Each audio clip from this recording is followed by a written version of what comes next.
ఓం శ్రీ సాయిరామ్. భగవాన్ శ్రీ సత్యసాయి సేవా సంస్థలు ఖమ్మం జిల్లా. సాయీశ్వరుని దివ్య పాదాల విందలకు ప్రణమిల్లుతూ అందరికీ సాయిరామ్. నామం ఎంత పలకాలన్నా, ఎక్కడ పలకాలన్నా, ఎప్పుడు చేయాలన్నా, నామ సంకీర్తన చేయాలన్నా, నామ సంకీర్తనలో గొంతు చక్కగా హృదయపూర్వకంగా పాడాలన్నా ఒక అదృష్టం ఉండాలి అంటాడు స్వామి. ఒకసారి మీరందరూ కూడా హృదయపూర్వకంగా గొంతు కలుపుదాము, స్వామి నామాన్ని ఒక్కసారి పలకరించేద్దాం. రామ రామ సాయి రామ, రామ రామ సాయి రామ, భక్తి పురీష సాయి రామ,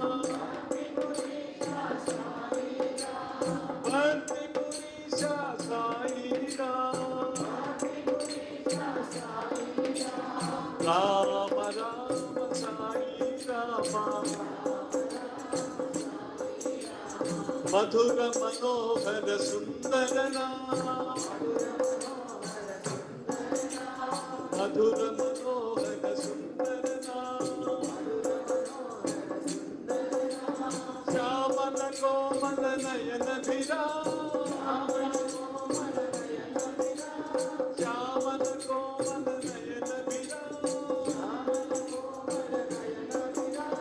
రవికుల మండల లాజకరా, పరమ పావన మంగళధామ, పరమ పావన మంగళధామ, రామ రామ సాయి రామ, రామ రామ సాయి రామ,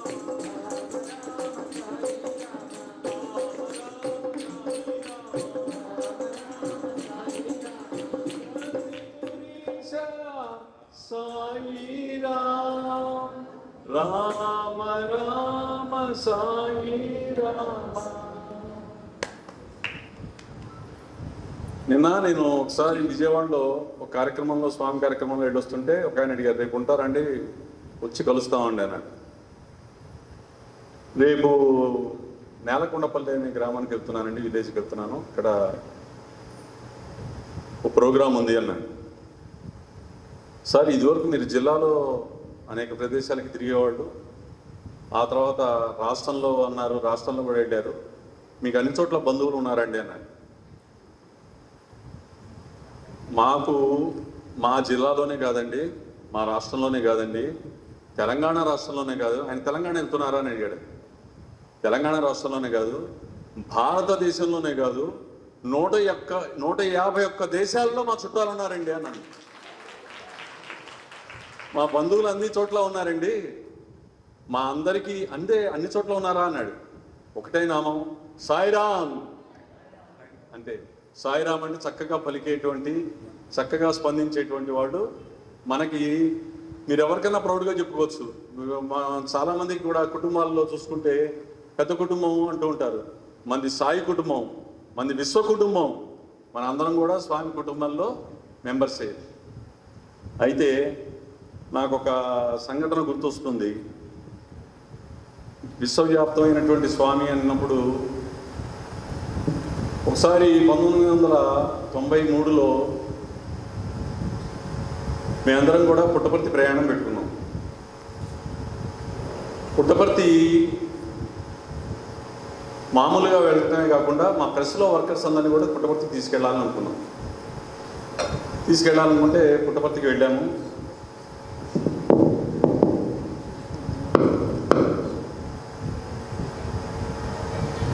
స్వామి దర్శనానికి కూర్చున్నాం. వీళ్ళందరినీ కూడా వాళ్ళు మా వర్కర్స్ అందరినీ తీసుకుని వెళ్ళాం. అప్పటికి పర్తి యాత్రలు అవన్నీ కూడా రాకపోయేసరికి స్వామి దర్శనానికి కూర్చున్నాము. మా వాళ్ళకి ఏంటంటే బాగా మనసులో ఉంది. శ్యామ్ గారు తీసుకెళ్ళారు పుట్టపర్తి, సెలవు పెట్టుకుని వచ్చాము. మరి చాలా దూరం. ఆ రోజున గుంటూరు ప్యాసింజర్ ఒకటే ఉండేది. అప్పుడు కూడా ప్రశాంతి ఎక్స్ప్రెస్ కూడా లేదు. సరే, మరి మనందరికి కూడా స్వామి ఏమైనా ప్రత్యేకంగా మాట్లాడతారో ఏంటో అనేసి ఒక కుతూహలంగా ఉంది. 18 మంది వర్కర్స్ని తీసుకెళ్ళాం. అయితే స్వామి మమ్మల్ని ప్రత్యేకంగా పిలవలేదు, దర్శనంలోనే కూర్చున్నాం.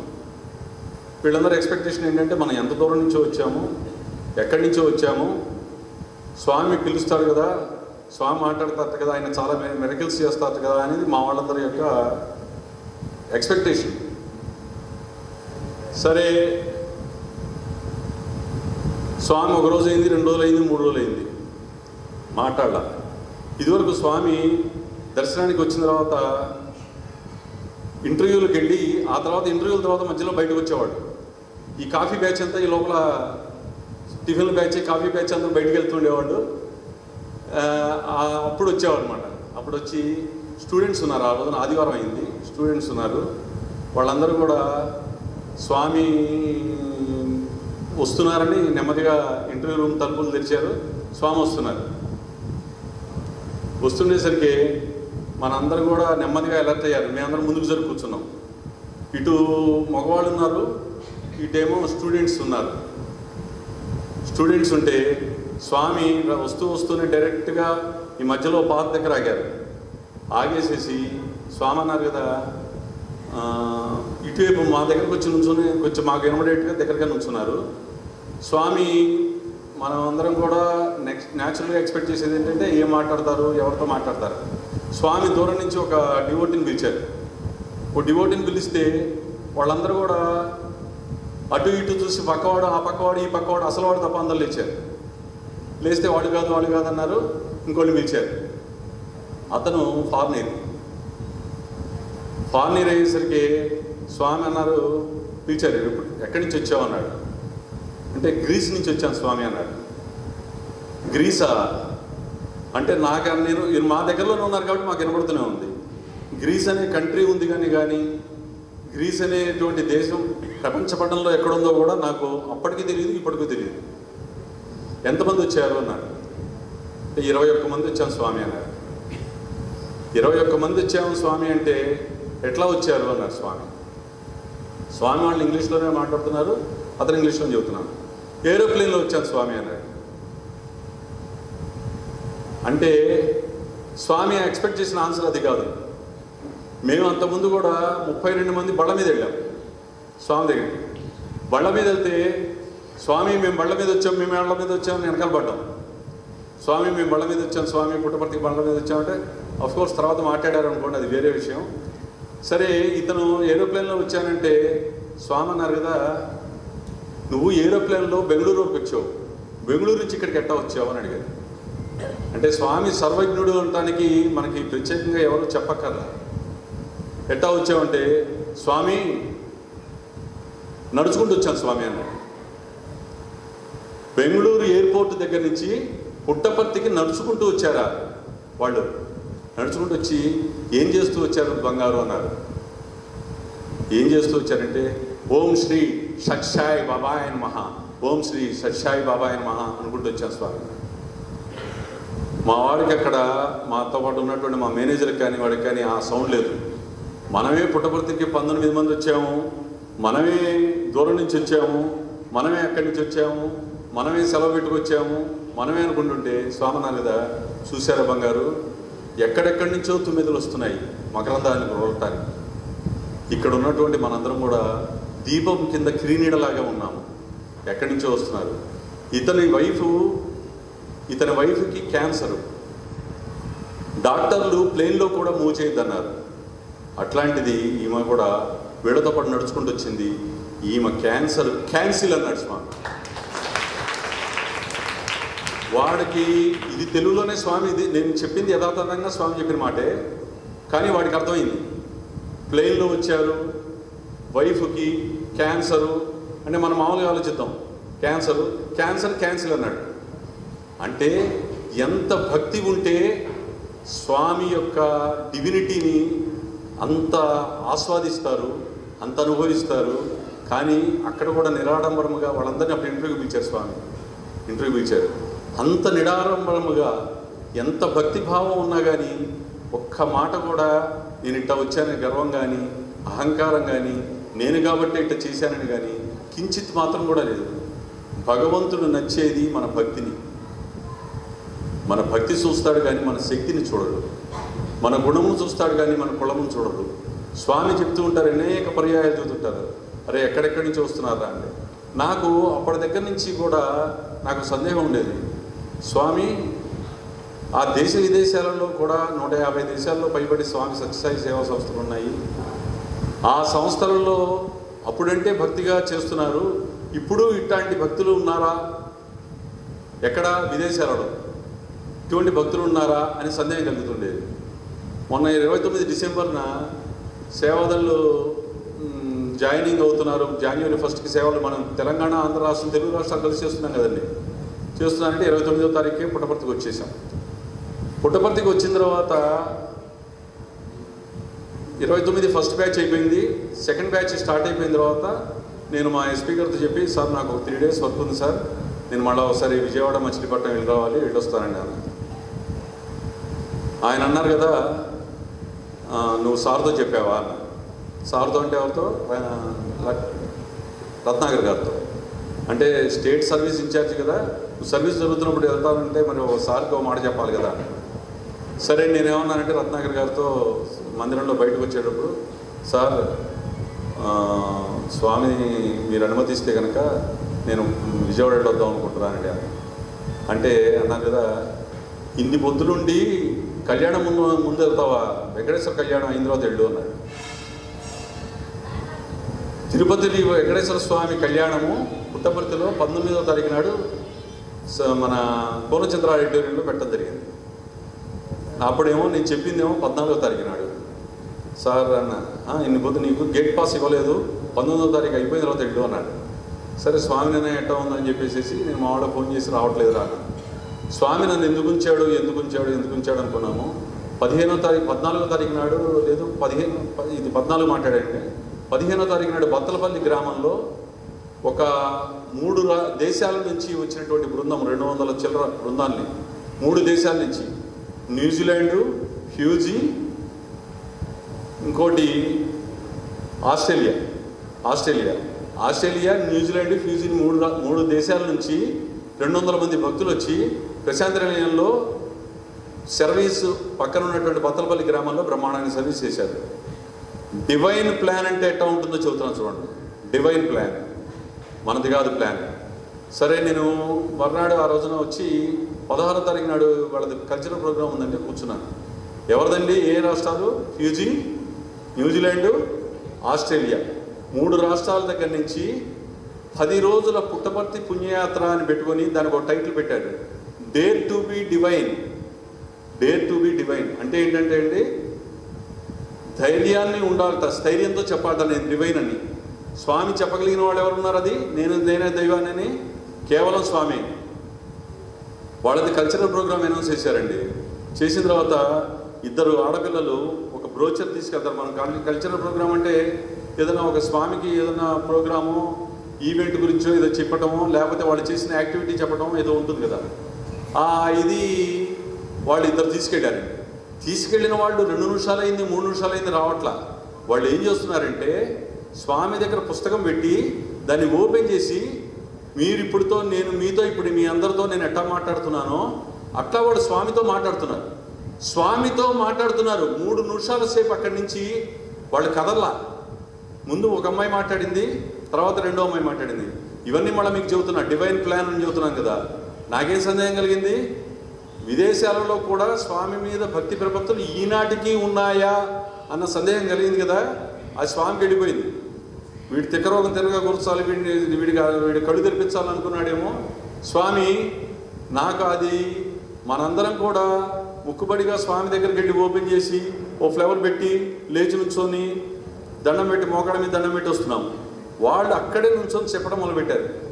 చెప్పిన తర్వాత వాళ్ళది musical program, cultural program. Sir ఇదన్నీ కూడా మేడం మీరు ఎవరికైనా ఒకటే చెబుతున్నా, జనవరి 16 ప్రశాంతి నిలయంలో యూట్యూబ్ ఛానల్ ఓపెన్ చేసి చూడండి. జనవరి 16 మీకు నేను చెప్పిన దానిలో అక్షర దోషం ఉన్నా నేను వచ్చి ఒప్పుకుంటాను మీకు దగ్గర. ఎంత ఛాలెంజింగ్గా చెబుతున్నారంటే నా కళ్ళని నేను నమ్మలేకపోయాను. వాళ్ళందరూ కూడా ఫారిన్ డివోటీస్, మూడు దేశాల నుంచి వచ్చారు. ఆ వచ్చినటువంటి వాళ్ళు ఆ స్వామి దగ్గర నివేదన అయిపోయిన తర్వాత కల్చరల్ మ్యూజిక్ ప్రోగ్రామ్ స్టార్ట్ అయితే ఒక్కొక్క పాటకి ఒక్కొక్క ఇంట్రడక్షన్ ఇస్తూ ఉంటారు. ఈ మధ్య ఇస్తూ ఉంటారు కదా, మీ అందరూ చూసే ఉంటారు కదా. ఆ ఇంట్రడక్షన్ అన్నది వితౌట్ పేపర్ లేకుండా 2 చేతులు నమస్కారం పెట్టి కళ్ళు మూసుకొని ఒక ఆమె చెబుతుంది, స్వామి 3 దేశాల నుంచి మీ పదసన్నిధికి వచ్చాము. మాకు నిన్ను మా దేశాలలో చూసుకునే భాగ్యాన్ని ప్రసాదించావు. మాకు ఇక్కడ నీ దివ్య సన్నిధిలో ప్రోగ్రాం చేసుకునేటువంటి భాగ్యాన్ని ఇచ్చావు. నువ్వు ఇచ్చినటువంటి దేహాలకి, నువ్వు ఇచ్చినటువంటి ఈ జన్మకి సార్థకత ప్రేమ సేవ ద్వారా చేయించండి స్వామి అని ఆమె చెబుతూ కళ్ళు మూసుకొని పేపర్ లేకుండా కళ్ళెమ్మడి నీళ్లు పెట్టుకుంటూ ఆర్ద్రత గద్గదమైపోయింది అమ్మాయి. స్వామి ప్లీజ్ ప్లీజ్ ప్లీజ్ స్వామి అని ఏడుస్తూ అమ్మాయి కళ్ళ నీళ్లు పెట్టుకుంటూ చెప్తే నాకు ఆ ఇంట్రడక్షన్కి మతిపోయింది. ఆ తర్వాత స్వాగతం జగమును లేలే పత్తి సాయికి స్వాగతం అన్న ఒక తెలుగు పాటని ఫస్ట్ సాంగ్ని ఆ ఫారినర్స్ పాడారు, తెలుగు సాంగ్ పాడారు.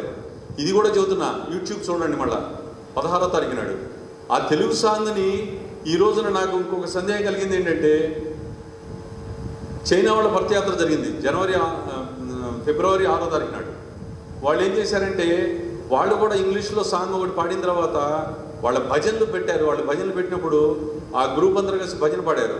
వాళ్ళ భాషలో పాడారు, చైనా వాళ్ళ భాషలో పాడారు. ఆ భాష ఏంటో మనకు తెలీదు. ఆ హృదయ భాష ఎవరికి తెలియాలి? ఒక్కడికి, స్వామికి ఒక్కడికి తెలుసు. ఏదో చుంచాయి చూ చూ చూ తూతా చూ ఏదో మొత్తం మీద వాళ్ళ భాషలో వాళ్ళు పాడారు, మనకు తెలియదు. ఇవాళ నేను అందరికీ కూడా ఇక్కడ కూర్చున్న సాయి భక్తులందరికీ కానీ ఇంక్లూడింగ్ నన్ను కూడా కలుపుకుంటూ ఒక ఛాలెంజ్ చేస్తాను. ఆ భజన్ని మన ఇంగ్లీష్లో కానీ తెలుగులో కానీ రాసుకొని ప్రాక్టీస్ చేద్దాం. మన వల్ల అవుతుందా? ఆ చూచాయ్ చూ అన్నది మన వల్ల అవుతుందండి? అంటే మనం మామూలుగా ఉన్న విషయం ఉన్నట్టుగా మాట్లాడుకున్నాం. మనము నెల రోజులు ప్రాక్టీస్ చేసినా, సంవత్సరం ప్రాక్టీస్ చేసినా చైనా లాంగ్వేజ్ భజన మనం పాడలేము. ఈ ఫీజీ, ఈ 3 దేశాలకు చెందినటువంటి భక్తులు తెలుగు పాటని వితౌట్ పేపర్ ఎట్టా పాడారు. వితౌట్ పేపర్ పాడటం అంటే ఏంటి? That is divinity. అట్లా 10 పాటలు పాడారండి. 10 పాటలకి కూడా మీరా భజన పాడారు, రామదాసు కీర్తన పాడారు, ఇంగ్లీషు సాంగ్ పాడారు, వాళ్ళ లాంగ్వేజ్లో సాంగ్ పాడారు. 10 సాంగ్స్ పాడారు. 10 సాంగ్స్కి ఈ ఒక్కడే మాట్లాడేవాడు, ఈ ఒక్కడే మనవాడు. మన భజనలో సమితుల్లో మనకేంటంటే పాట పాడేవాడు వాడే, హారతి ఇచ్చేవాడు వాడే, విభూతి ఇచ్చేవాడు వాడే. మనందరం కూడా ఒక్కడే జరుగుతూ ఉంటుంది. మొత్తం ఈ సినిమా అంతా వాడే తిప్పుతూ ఉంటాడు. అట్లాంటిది 10 పాటలకి 10 మంది ఆడపిల్లలు ఇంట్రడక్షన్ ఇచ్చారు. 10 పాటలకి 10 మంది ఆడపిల్లల చేతిలో కూడా పేపర్లు లేవు. 10 పాటలకి ఒక్కళ్ళు కూడా చేతులు జోడించకుండా మాట్లాడలేదు. నేను భజనకి ఇంట్రడక్షన్ ఇస్తుంటే ఈ పక్కన కూర్చున్న ఆయన కూడా చేతులు జోడించే కూర్చున్నాడు. ఆయన కూడా కళ్ళు మూసుకొని తింటున్నాడు. భక్తికి నిర్వచనం అంటే ఎక్కడుంది? భక్తికి తార్కాణం అంటే ఎక్కడుంది? ఆ హృదయ భూమికలలో ఆ స్వామి యొక్క అనుగ్రహంతో భక్తి పారవస్యం ఈ రోజున ప్రపంచవ్యాప్తంగా ఉన్నది అంటే స్వామి డివినిటీని మనం శంకించాలా, మన భక్తిని మనం శంకించుకోవాలి. ఒక్కసారి ఆలోచించండి. స్వామి రామదాసు అన్నట్ట, అదే మన త్యాగరాజు అన్నట్ట, కపివారధి దాటునా కలికి రోట గట్టునా లక్ష్మీదేవి వలచునా లక్ష్మణుండు కొలచునా సూక్ష్మ బుద్ధి గల భరతుడు చూచి చూచి మృక్కునా అబ్బరామ భక్తి ఎంతో గొప్పరా. త్యాగరాజుకి కూడా డౌట్ వచ్చిందట, రామదాసుకు వచ్చినట్టే. అసలు రాముడిలో శక్తి లేదా, నాలో భక్తి లేదా? ఏమిటి నాకు ఈ కష్టాలేంటి, నాకు ఈ ఇబ్బందులేంటి, నాలో భక్తి లేదా, రాముడిలో శక్తి లేదా అనుకున్న తర్వాత ఆ త్యాగరాజు కళ్ళు తెరిచి రియలైజ్ అయ్యి అబ్బా రామ భక్తి నీది ఎంతో గొప్పరా అనేసి కపివారధి దాటున కోతులు ఒక వారధి నిర్మించి అక్కడికి వెళ్తాయని ఎవరన్నా అనుకుంటారా? మనం మాస్టర్ ప్లాన్ వేసే ఇంజనీర్ కూడా వారధి దాట చేయాలి అంటే ఈ రోజు మనం సముద్రంలో వేసే వారధి వేసాడంటే ఈ రోజున పెద్ద పెద్ద గొప్ప గొప్ప ఇంజనీర్లు కూడా చేయలేని పని ఆ రోజున రామాయణంలో త్రేతాయుగంలో కపివారధి దాటున కలికి రోట గట్టున లక్ష్మీదేవి వలచున. లక్ష్మి అంటే యావత్ ప్రపంచానికి శ్రీ మహాలక్ష్మిని పూజిస్తారు. అట్లాంటి లక్ష్మీదేవి ఆయన పాదాలను కొట్టిందంటే, అట్లాంటి లక్ష్మణుడు ఆయన సేవించాడంటే, అట్లాంటి భరతుడు ఆయన పాదాక్రాంతుడు అయ్యాడంటే వీళ్ళందరూ తెలివి తక్కువ వాళ్ళ. స్వామి యొక్క భక్తి ముందు, స్వామి యొక్క శక్తి ముందు, స్వామి మీద మనం చూపించే భక్తి ముందు ఇవన్నీ కూడా ఏపాటివి. కాబట్టి నాకు కళ్ళు తెరవడానికి ఆ రోజు రత్నాకర్ గారు నాతో అన్నాడేమోని. 16వ తారీఖు నాడు ఈ రోజుకి కూడా నేను యూట్యూబ్ ఛానల్లో తీసి చూశాను కూడా, ఇందాక కూడా. ఏంటంటే వాళ్ళు మీరా భజనలు ఏంటి, తెలుగు పాటలు ఏంటి, హిందీ పాటలు ఏంటి, కామెంటరీ ఇవేంటి చేస్తున్నారంటే వాళ్ళ భక్తి ఎంత ఉత్కృష్టమైనటువంటి భక్తిని. అంటే స్వామి చెబుతారు, మనందరికీ కూడా స్వామి మీద నమ్మకం ఉన్నది కానీ విశ్వాసం లేదంటాడు స్వామి. అదేంటండి, మనకి నమ్మకము ఏంటి విశ్వాసం ఏంటి అని మనం అడుగుతాం. బంగారు, మీరందరూ కూడా స్వామి మీద నమ్మకం ఉంది బంగారు, కానీ విశ్వాసం లేదు అంటాడు. అంటే నాకు ఒక స్టోరీ మొన్నే ఒకటి చదివానండి, నాకు ఎంత గొప్పగా ఎంత సంతోషం ఇచ్చిందంటే, ఒకసారి ఇదివరకు పూర్వం రోజుల్లో ఊళ్ళల్లో గుడారాలు వేసి సర్కస్ అని పెట్టేవాడు. గుర్తుందండి మీ అందరికీ? ఏమా సర్కస్ అంటే గుర్తుందా? ఏమండి సర్కస్ మీకు గుర్తుంది కదండి. అంటే ఇవాళ ఎన్నిసార్లు సర్కస్ గుర్తుందా అంటే మనం గుర్తున్నది మనం చూసేది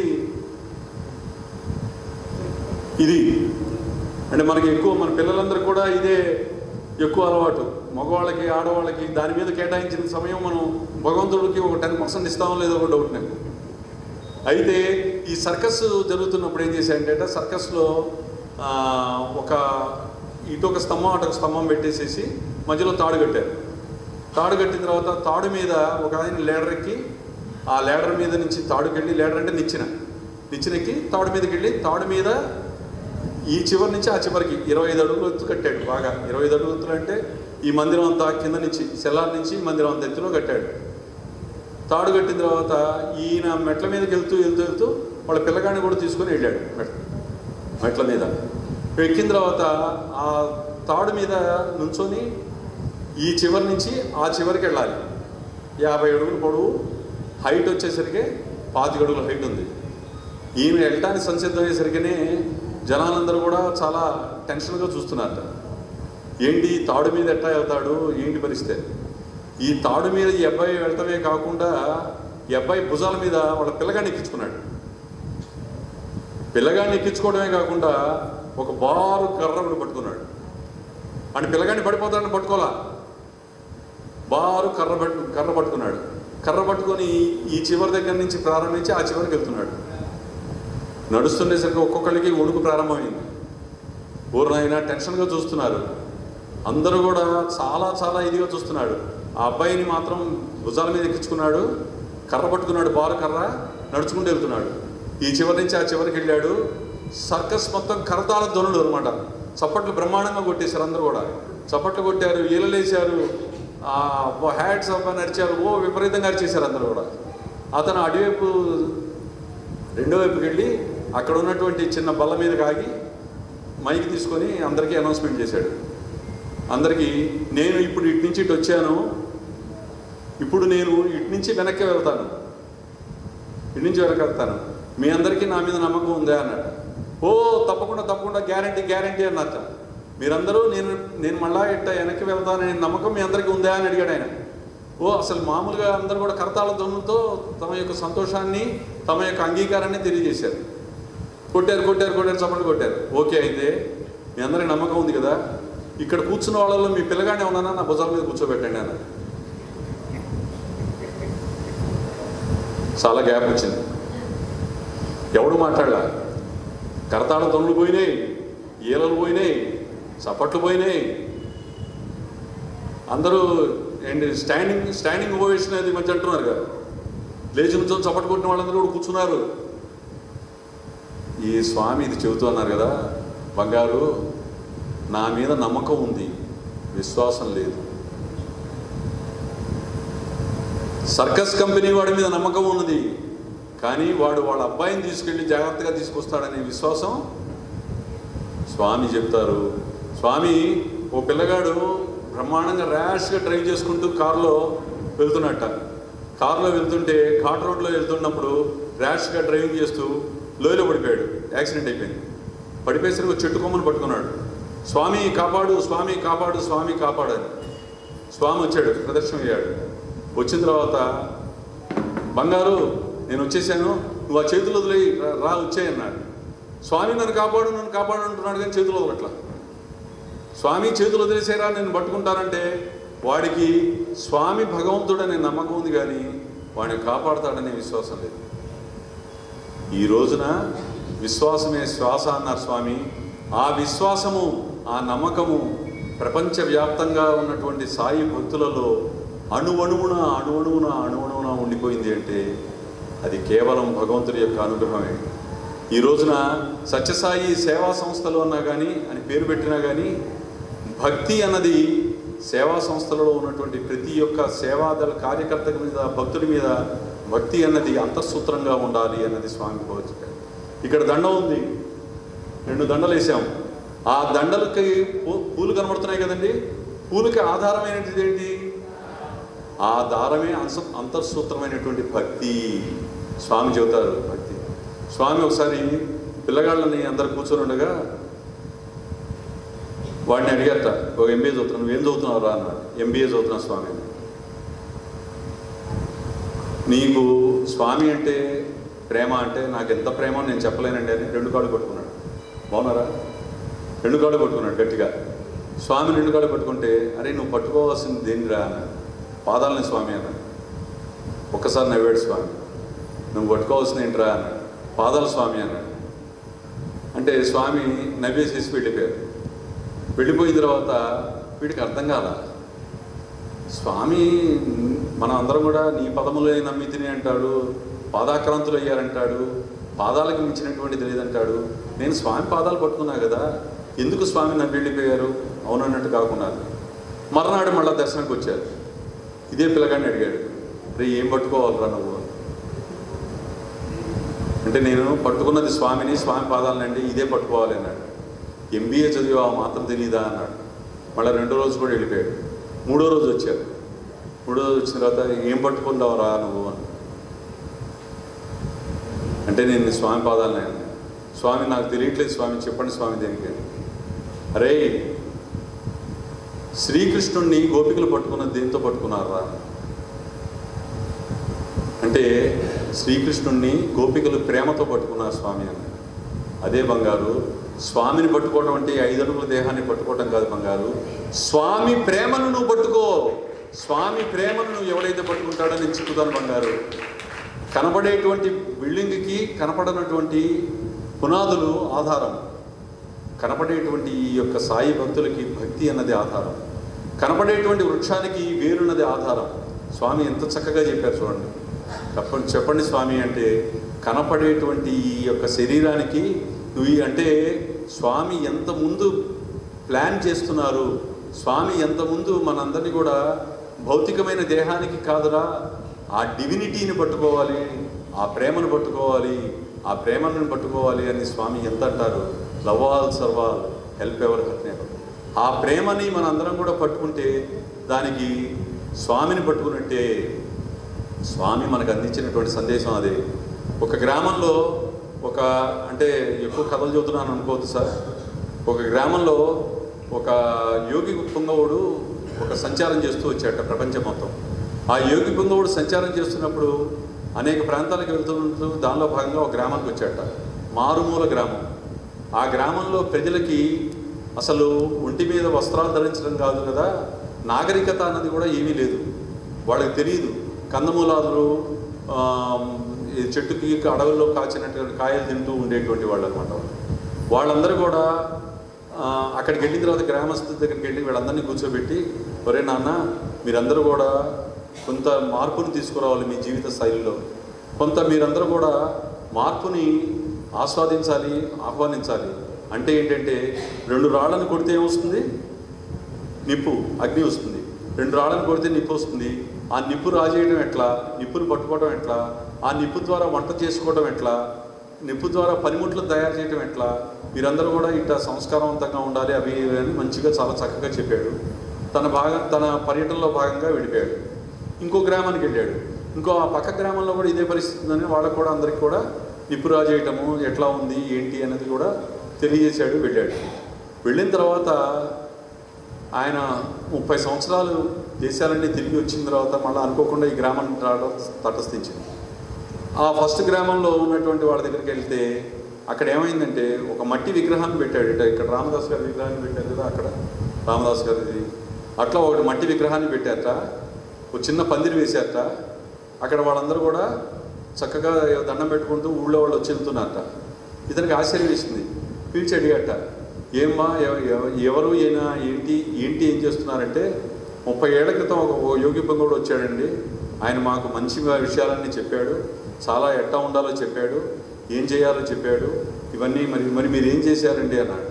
ఆయన చాలా మహానుభావుడు అండి, ఆయనకు రోజు దండం పెడుతున్నాము, కొబ్బరికాయ కొడుతున్నాము అని చెప్పాట. వీళ్ళ యొక్క పరిస్థితిని చూసి విచారించి 2వ గ్రామానికి వెళ్ళాట. అక్కడ పరిస్థితి కూడా ఇట్టాగే ఉందేమని అక్కడ ఒక కాంస్య విగ్రహం పెట్టి దాని మీద ఒక శిలాఫలకం పెట్టారట.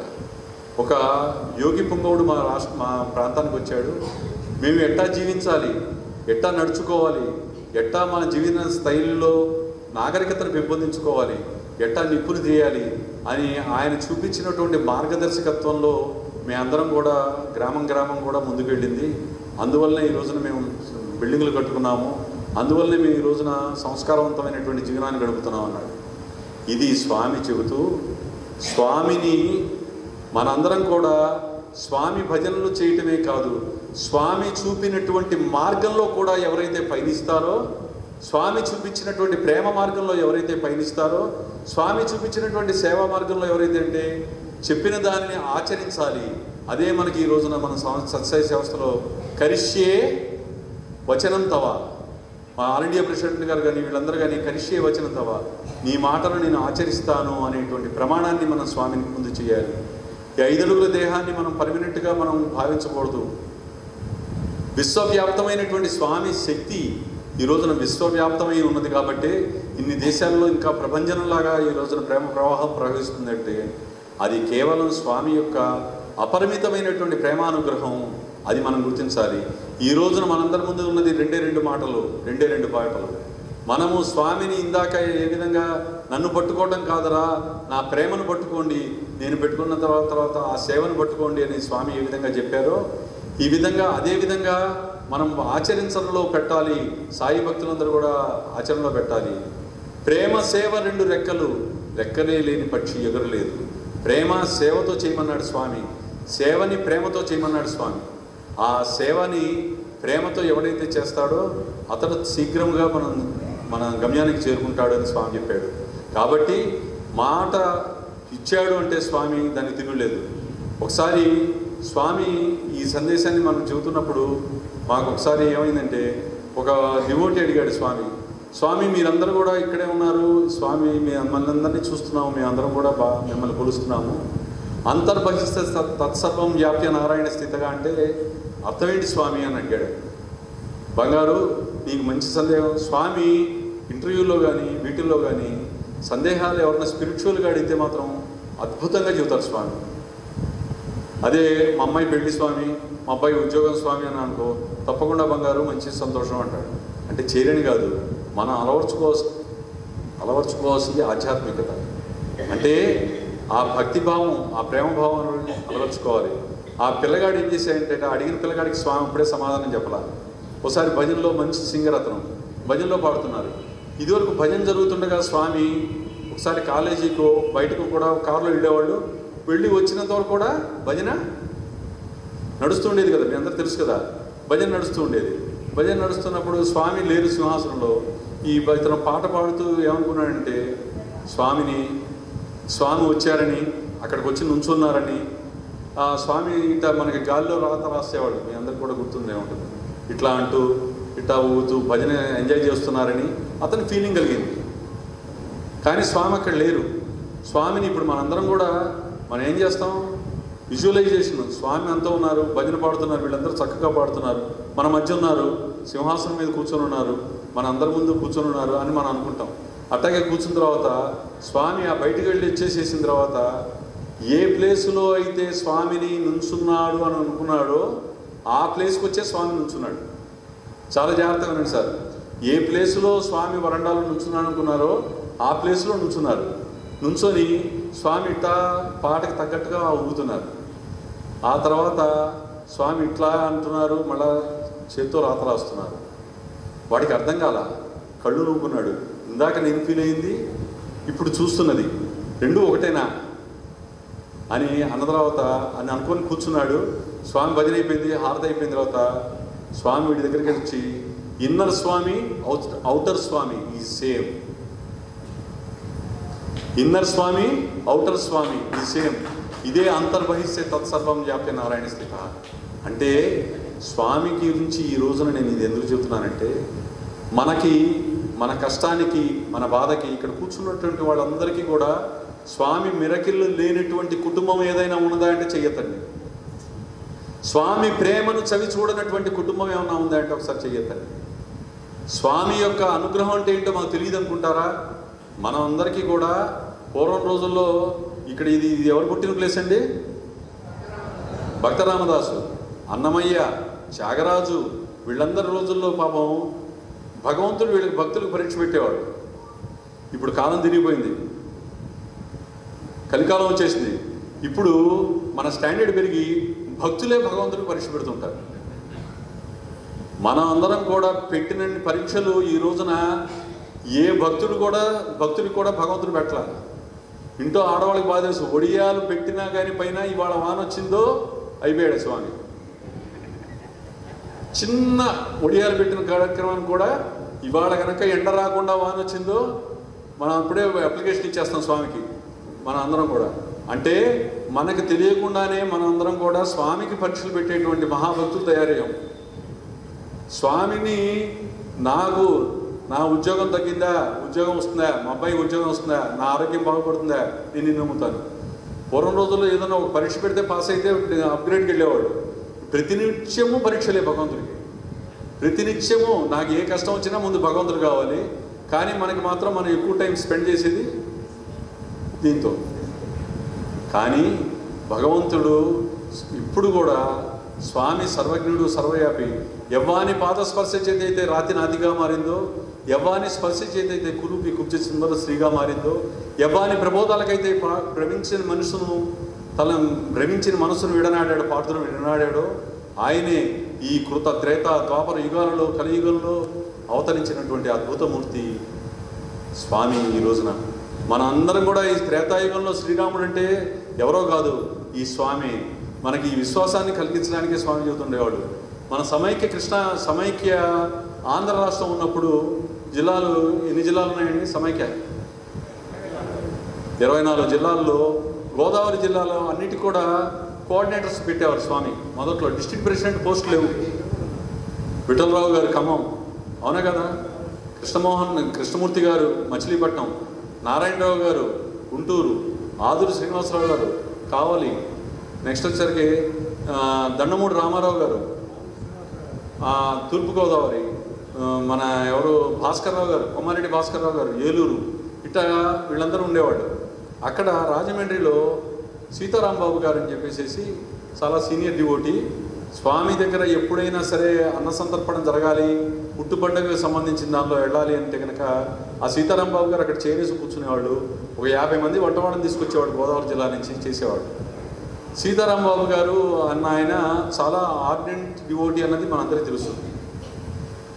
ఒకసారి స్వామి ఏం చేశారంటే, హాస్పిటల్లో స్టాఫ్తో మాట్లాడుతూ స్వామి అన్నారు కదా, ఈయన సీతారాంబాబు గారి యొక్క ప్రస్తావన, వాళ్ళ కుటుంబం ప్రస్తావన వస్తే వాళ్ళు 5 తరాల దగ్గర నుంచి స్వామి భక్తులు రా అని చెప్పాడు. జాగ్రత్త వినాలండి, ఇది 5 తరాల నుంచి స్వామి భక్తులు రా అన్నట్ట. అక్కడ కూర్చున్నటువంటి హాస్పిటల్లో చేసేటువంటి ఆవిడ లెక్కేసుకుంది. సీతారాంబాబు గారు ఇప్పుడు 5వ తరం అంటున్నాడు, అదే 5 తరాల నుంచి అంటున్నాడు. సీతారాంబాబు గారి పిల్లలు ఇక్కడ మన స్కూల్లో చదువుతున్నారు. ఇది కింద నుంచి వెళ్దాం, అదొక తరం. సీతారాంబాబు గారి యొక్క తరం 2వ తరం కింద నుంచి. వాళ్ళ నాన్నగారి పేరు సీతారామయ్య గారు. ఆయన సత్యసాయి హాస్పిటల్లో ఫస్ట్ తరంలో డాక్టర్ సీతారామయ్య గారని మీ పుస్తకాల్లో కూడా కనబడుతుంది. అది 3వ తరము. ఆ తర్వాత 4వ తరము జానకి రామయ్య గారు అని చెప్పి ఆయన 1913 సంవత్సరంలో పోయాడు. 13వ సంవత్సరంలో పోయాడు ఆయన దశరథ రామయ్య, ఆయన పేరు దశరథ రామయ్య, సీతారామయ్య, సీతారాంబాబు, వాళ్ళ పిల్లలు. వాళ్ళ 5వ తరం మాత్రం స్కూల్లో చదివేది 5వ తరం. అక్కడి నుంచి. ఈమె ఉన్నా ఊరుకోకుండా స్వామిని అడిగింది, స్వామి ఆయన సీతారామయ్య గారి నాన్నగారు పోయినప్పటికీ మీరు రాలేదు కదా, మీ అవతారం లేదు కదా, నా భక్తులు 5వ తరం అని ఎట్లా చెబుతున్నావు అంటే, అవును బంగారు, ఆయన రామాయణ పుస్తకం పెట్టుకొని హరికథా కాలక్షేపం చేస్తూ రామాయణం పుచ్చుకొని ఎప్పుడు చెబుతూ ఉండేవాడు, రామాయణం గురించి రామాయణం చెబుతుండేవాడు, ఆయన నా భక్తులే కదా అంటే, అరే బంగారు, నువ్వు చూస్తున్నది ఈ దేహాన్ని, నువ్వు చూస్తున్నది ఈ అవతారాన్ని, నువ్వు చూస్తున్నది ఈ యొక్క ప్రేమను, కానీ త్రేతాయుగంలో కూడా నేనేరా బంగారు అన్నాడు. అంటే యుగ యుగకే అవతార సాయిరామ సాయి కృష్ణ.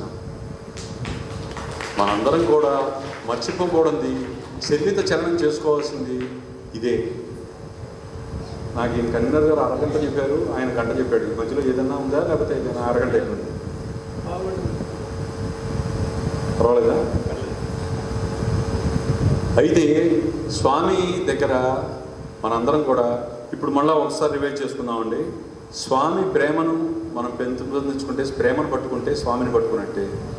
మనం అందరం కూడా హృదయపూర్వకంగా స్వామిని ప్రార్థన చేస్తే ఆ ప్రార్థన స్వామికి రీచ్ అవుతాయన్నది మనందరికీ కూడా బాగా అనుభవం. అదే గోదావరి జిల్లాలో మా శ్రీవాణికి సంబంధించినటువంటి చాలామంది చందాదారులలో కస్తూరి విజయసారథి గారు అని చెప్పేసి ఉండేవాడు. అంటే స్వామి సేవకు ఎంత విలువ ఇస్తారో, నిస్వార్థమైనటువంటి సేవను ఎంత ఆదరిస్తారో అన్నది మనం ఒక్కసారి తెలుసుకుంటే కనుక, కస్తూరి విజయసారథి గారు అని చెప్పి ఒక డివోటీ ఉండేవాడు. ఆయన మా శ్రీవాణి రీడరు. ఆయన ఒక పెద్ద భూస్వామి, ఆసామిదారుడు.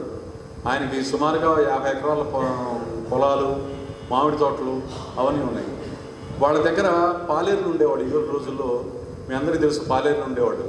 ఆ పాలేరులకి ఎప్పుడు కూడా ఈయన స్వామి గురించి వాళ్ళందరినీ కూర్చోబెట్టి స్వామి యొక్క భక్తి ప్రపత్తులు, స్వామి మీద ఉన్నటువంటి భక్తి ప్రపత్తులు, స్వామి ఎంత మహిమాన్వితుడు అన్నదాని గురించి ఎప్పుడు చెబుతుండేవాట. చెబుతూ ఉండి ఒకసారి వాళ్ళతో అన్నట్టు కదా, అరే మిమ్మల్ని నేను పుట్టపర్తి తీసుకెళ్తారా, మీరందరూ సిద్ధంగా ఉన్నారా అన్నట్ట. ఎప్పుడు తీసుకెళ్తారు స్వామి అన్నట్ట. అంటే దసరాకి తీసుకెళ్తాను పుట్టపర్తికి, అక్కడ యజ్ఞం జరుగుతూ ఉంటుంది. యజ్ఞగుండంలో పూర్ణాహుతి రోజున స్వామి అక్కడ యజ్ఞపురుషుడిగా కూర్చొని అన్నీ సృష్టించి దానిలో వేస్తూ ఉంటారు. యజ్ఞపురుషుడిగా సృష్టించేస్తాడు నవరత్నాలని, వాటిని అన్నింటినీ కూడా. మరి అది ఒకసారి చూసి తీరాల జన్మలో అంటే, మేము వస్తామండి అని అంట. వాళ్ళు 4 వస్తామన్నారు. వాళ్ళు జాగ్రత్తగా వినండి అమ్మా, 4 వస్తాన్న వాళ్ళు ఈయన వీళ్ళని పరీక్ష పెట్టాలని ఏమన్నా అంటే, అరే పుట్టపర్తి తీసుకెళ్ళాలంటే చాలా ఛార్జీలు అవుతాయి కదరా, మరి మీరు ఛార్జీలు ఎట్టా పెట్టుకుంటారా, మరి ఏంటి అన్నారు. అయ్యగారు, నెలకి మేము 10 రూపాయల చొప్పున దాచుకుంటాం 4. ఈ నెక్స్ట్ వచ్చే దసరాకి మమ్మల్ని తీసుకెళ్ళండి అన్నట్ట.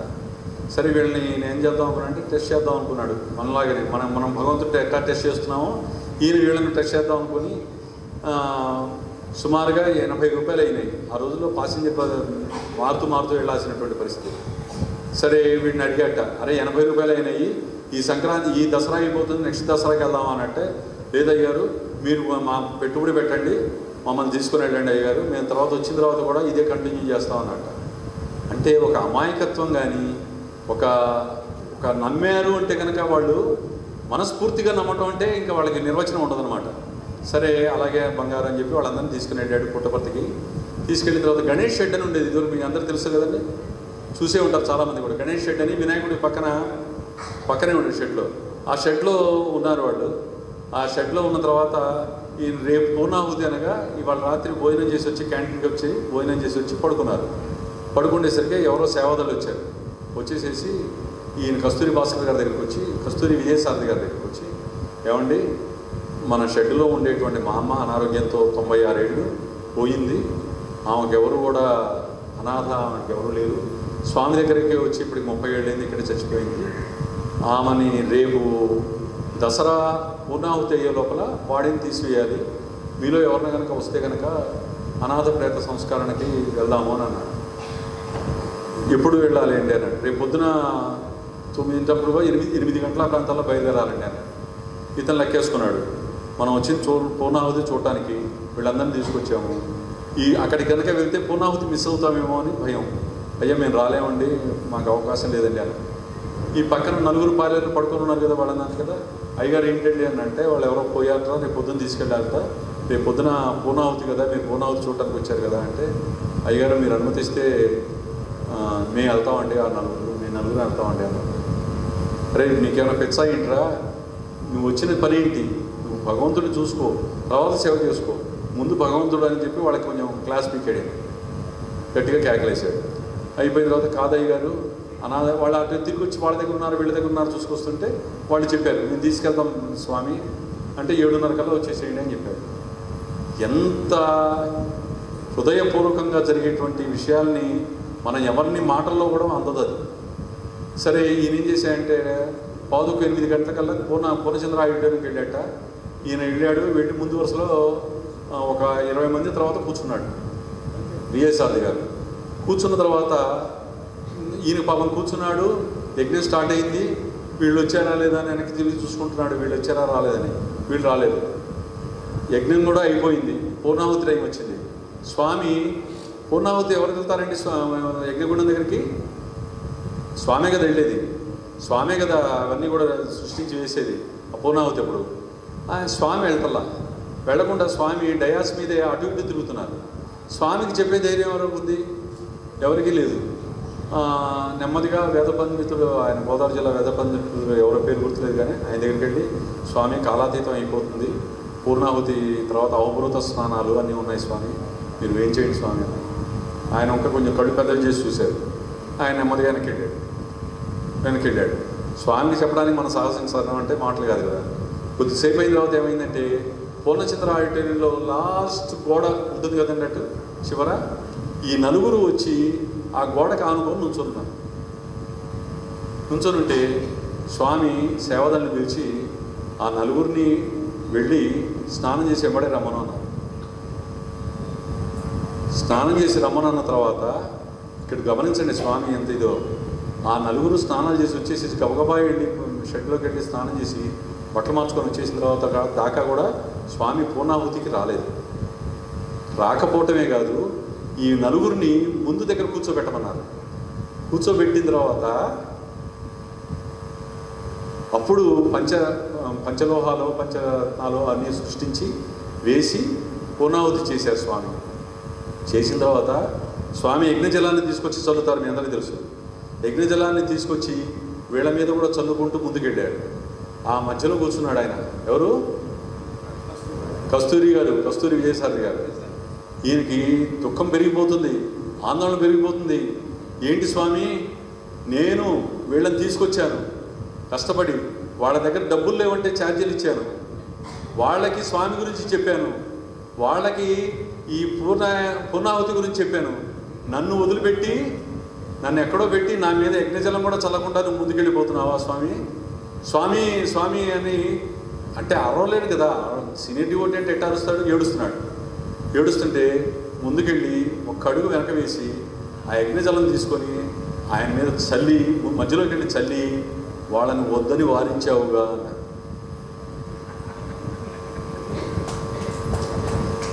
వాళ్ళని వద్దని వారించావుగా. ఏం చెప్పలా స్వామి, ఏమీ మాట్లాడలా. ఆయన వద్దన్నాడు కదా, మీరు వెళ్ళొద్దన్నాడు కదా, నీకెందుకు వచ్చింది ఈ బాధ అంటే వాళ్ళని వద్దని వారించావు కదా. స్వామి సేవ చేసిన వాడిని, సేవ మనస్ఫూర్తిగా చేసిన వాడిని, సేవ ప్రేమతో చేసిన వాడిని స్వామి ఎంత దగ్గరికి తీసుకుంటారు అనడానికి ఇంతకన్నా మించిన నిదర్శనం ఏమవుతాయి? స్వామి ఈ రోజున మన ముందు లేకపోయినా కానీ మన హృదయాలన్నింటిలో కూడా 1 to 1 అందరికీ కూడా ప్రతి ఒక్కరికి కూడా హృదయంలో ఉన్నటువంటి భావాన్ని స్వామిని హృదయపూర్వకంగా ఎవరిని వేడుకుంటారో, ఏ హృదయమొసగితివో నాకు ఈశ నాకు మడిగి దానినే అర్పింతు మహితమూర్తి, వేరేది తెచ్చు నీ పదార్చనకు అంజలి గడ్డింతును అందుకోవయ్యా అన్నాడు స్వామి గారు. మీ అందరూ కూడా తెలుసు కరుణశ్రీ గారు స్వామి దగ్గర, యాచేంద్ర గారు, కరుణశ్రీ గారు ఎంతమందిలో నేను మన శ్రీవాణిలో రిఫరెన్స్ రాయాలంటే తీస్తే అక్కడ భువన విజయం అనే ఒక కార్యక్రమం జరిగితే ఎంత పెద్ద కవులు పండితులు వెళ్ళారు. స్వామి దగ్గరికి మాట్లాడడానికి కస్తూరి గారిని, మన కరుణశ్రీ గారిని, జంధ్యాల పాపయ్య శాస్త్రి గారిని మాట్లాడమన్నారు స్వామి. మాట్లాడమని పిల్లలతో అన్నారు కదా. పూలు కొయ్యొద్దని, పూలు ఏడుస్తాయి, పూలు కొయ్యొద్దని మీకు చెప్పిన ఈయనే పంచాంగం చెప్పిన ఆయనే కరుణశ్రీ అంటే అని చెప్పి పిల్లలందరికీ పరిచయం చేశారు. చేసిన తర్వాత స్వామి 3 ఉపన్యాసకులు పెట్టారు, 3 మాట్లాడాలి. అందులో లాస్ట్ ఆయన కరుణశ్రీ గారు, ముందు 2 వాళ్ళిద్దరు కూడా వెళ్ళి స్వామి దగ్గరికి వెళ్ళి స్వామికి ఏం ఆఫర్ చేస్తారండి? స్వామికి ఒక ఫ్లవర్ ఆఫర్ చేసి స్వామి పాదాల దగ్గర పువ్వు పెట్టి స్వామి దగ్గర ఉపన్యాసం ప్రారంభించేవాడు. ఆ కరుణశ్రీ గారి ముందు 2 కూడా పూలు పెట్టారు, చేశారు. ఈయన పువ్వు తెచ్చుకోవడం మర్చిపోయాడు. అటు ఇటు చూస్తున్నాడు, చిన్నతనంగా ఉంది. ఏం చేస్తాడు? స్వామి దగ్గరికి వెళ్ళి పాదాలకు దండం పెట్టాడు. స్వామి దండం పెట్టేసేసి మైకు దగ్గరకు వచ్చి, పువ్వు పువ్వులోన నవ్వుచుండేను స్వామి, నవ్వు నవ్వులోన కరుణ నాట్యమాడే, పూలు కోయుట ఎట్టు, మాల గుచ్చుట ఎట్టు, గుండెలోన సూది గుచ్చుట ఎట్లు అన్నాడు స్వామి. మొత్తం అందరూ కూడా కరతలాజనం స్వామితో సహా. అంటే పువ్వు పువ్వులోను అంటే ఆయన కవితలో ఎంత సందర్భోచితముగా, ఎంత యాప్ట్గా, ఎంత లయబద్ధంగా, ఎంత ఛందస్సుబద్ధంగా ఒక పద్యం చెప్పాడంటే, పువ్వు పువ్వులోన నవ్వుచుండెను స్వామి, నవ్వు నవ్వులో కరుణ నాట్యమాడే, పువ్వు కోయుట ఎట్లు, గుండెలోన సూది గుచ్చుట ఎట్లు. అంటే స్వామి మన హృదయాన్ని చూస్తాడు, స్వామి మన హృదయాంతరాల నుంచి వచ్చే మాటను చూస్తాడు. మీ అందరికీ తెలుసు, ధ్రువకుమారుడు తపస్సు చేశాట. ఎందుకు తపస్సు చేశాడు? ఏమంటే మీ అందరికీ తెలుసు ఎందుకు తపస్సు చేశాడు? ఏమని? తల్లి దగ్గరికి వెళ్ళి ఏడ్చాట ధ్రువకుమారుడు, నా తండ్రి తల మీద ఒళ్ళో కూర్చునేటువంటి అవకాశం నాకు లేదా స్వామి అని. లేదా అంటే, అమ్మా నేను నీ కోరికను తీర్చలేను బంగారు, నువ్వు భగవంతుని ప్రార్థించు, ఆయనే తీరుస్తాడు అంటే ధ్రువకుమారుడు వెళ్ళి తపస్సు చేశాట. ఆ తపస్సు అచంచలమైనటువంటి తపస్సుని, ఎంత ఘోరమైనటువంటి కండిషన్స్లో కూడా తపస్సు చేస్తే విష్ణుమూర్తి ప్రదర్శనం అయ్యాడు. విష్ణుమూర్తి ప్రదర్శనం అవగానే నీకు ఏం కావాలి బంగారు అన్నట్ట. ఈయన దేనికోసం తపస్సు చేశాడు? నాన్నగారి యొక్క ఒళ్ళో కూర్చోవాలని తపస్సు చేశాడు. ఆ చెప్పల భగవంతుని చూసేసరికి హృదయం ఉప్పొంగి ఆ కరుణామూర్తిని, ఆ యొక్క దయాసాగరుణ్ణి, ఆ ప్రేమమూర్తిని చూసేసరికి స్వామి పాదాల మీద పడిపోయి నన్ను నీలో లీనం చేసుకో స్వామి అన్నట్ట. అప్పుడు విష్ణుమూర్తి అన్నట్ట ఈ స్వామి ఇట్టగా చెప్పారు, no no no no no, నువ్వు కూర్చున్నది పూజ చేసిన, నువ్వు తపస్సు చేసింది ఎందుకోసం, నువ్వు ఇప్పుడు చెబుతున్నది ఏంటి అంటే, నేను తపస్సు చేసింది స్వామి నేను నాన్నగారి ఒళ్ళో కూర్చోవాలని, కానీ లౌకికమైనటువంటి నాకు గాంచెలు వద్దు స్వామి, నేను మీలో లీనమైపోవాలంటే, నువ్వు మనసులో ఏమనుకున్నావు, మాటలో ఏం చెప్పావు, క్రియలో ఏం జరిగింది, ఈ 3 ఏకమైతేనే భగవంతుడు నేను అనుగ్రహిస్తాడు. మనస్సేకం, వచస్సేకం, కర్మణ్యేకం మహాత్మానం, మనస్సన్యత్ కర్మ అన్యత్ దురాత్మానం. అయితే నువ్వు లేదు, నువ్వు ముందు ధ్రువతారగా నువ్వు వెలుగుతావు, ముందు నీ నాన్న ఒళ్ళో కూర్చో, ఆ తర్వాత రాజ్యాన్ని పరిపాలించు, ధ్రువ నక్షత్రం నిన్ను నేను తీసుకుంటాను ఆ తర్వాత అన్నాడు.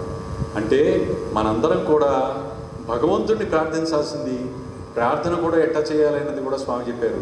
మనం మనసులో ఒకటి, మాటలో ఒకటి, చేతలో ఒకటి ఉంటే భగవంతుడు మిమ్మల్ని అనుగ్రహించడురా, భగవంతుడు మీ త్రికరణ శుద్ధిని చూస్తాడు అని. కాబట్టి మనందరం కూడా ప్రేమ పలుకులు కావాలి, ప్రేమ భావం ఉండాలి, ప్రేమ పలుకులు ఉండాలి, ప్రేమ చర్యలు ఉండాలి, ప్రేమతో కూడినటువంటి సేవలు చేయాలి.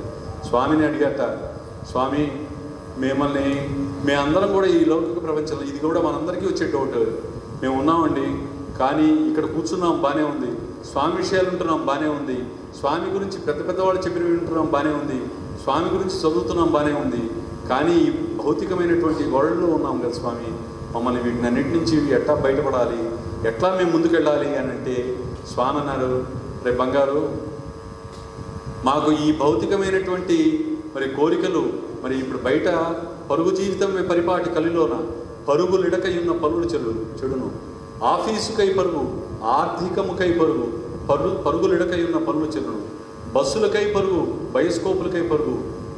బయోస్కోపులు అంటే ఏంటంటే, బయోస్కోప్ అంటే సినిమా. స్వామి ఇది ఏనాడు కాదు, 1991 సంవత్సరంలో చెప్పిన పద్యం. బస్సులకై పరుగు, బయోస్కోపుకై పరుగు, పరుగులెడకై ఉన్న పనులు చెడును. ఈరోజు ఇంత పరుగు జీవితంలో మేము స్వామిని ఎట్టా చేయాలి, స్వామి ఎట్టా ఆరాధించాలి, ఇట్లా పట్టుకోవాలి అంటే స్వామి వైట్ కర్చీఫ్ తీసి ఇది ఎట్లా ఉందిరా అన్నారు. అంటే వైట్గా ఉంది స్వామి అన్నాడు. దీన్ని యూజ్ చేస్తే ఏమవుతుంది అన్నాడు. చెప్పులు మోసాడు. అంటే భక్తికి పాదాక్రాంతుడు అయ్యేవాడు భగవంతుడు. మీ యొక్క భక్తితో నేను అందరినీ కూడా నేను ఎక్కువ దగ్గర తీసుకుంటాను. ఆ ప్రేమతో మీరందరూ కూడా భక్తితో చేసేటువంటి కార్యక్రమాన్ని నాకు ఆనందాన్ని ఇస్తానన్నారు. కాబట్టి మనందరం కూడా ఈ భక్తి భావాన్ని పెంచుకొని ప్రేమతో సేవలు చేసేటువంటి భాగ్యాన్ని ఉంచుకొని స్వామి యొక్క అనుగ్రహానికి పాత్రలవుదామని కోరుకుంటూ నాకు ఈ అవకాశాన్ని ఇచ్చినటువంటి పెద్దలందరికీ కృతజ్ఞతలు తెలియజేసుకుంటూ జై బోలో భగవాన్ శ్రీ సత్య సాయి బాబాజీకి.